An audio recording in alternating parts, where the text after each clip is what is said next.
Hello বন্ধুরা, good morning. তো সকলে কেমন আছো? আশা করি সকলে ভালো আছো আর সকলের সুস্থতা কামনা করে আবার একটা শর্ট ভিডিও স্টার্ট করলাম। তো তোমাদের সাথে শেয়ার করছি। দেখো, তো আমরা মাঠ পাড়ে ঘুরতে এসেছি। আর মাঠ পাড়ে ঘুরতে আসার একটাই কারণ হচ্ছে, সেটা তোমরা তাতানের মুখ দিয়ে শুনে নেবে। আর চারিপাশটা দেখছো সবুজে সবুজে ঘেরা, কি সুন্দর গ্রামের এই প্রাকৃতিক পরিবেশটাই ভীষণ ভালো লাগে। তো তাতান বাবু, আমরা কি করতে এসেছি? কাঁকড়া খুঁজতে, তাই তো? আমরা কাঁকড়া পেয়েছি। হ্যাঁ, তাহলে মা খুঁজেছে তো কাঁকড়া?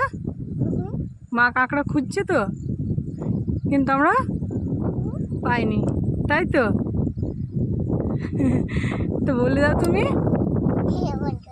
হ্যাঁ, আমরা খুঁজছি। কি? না না,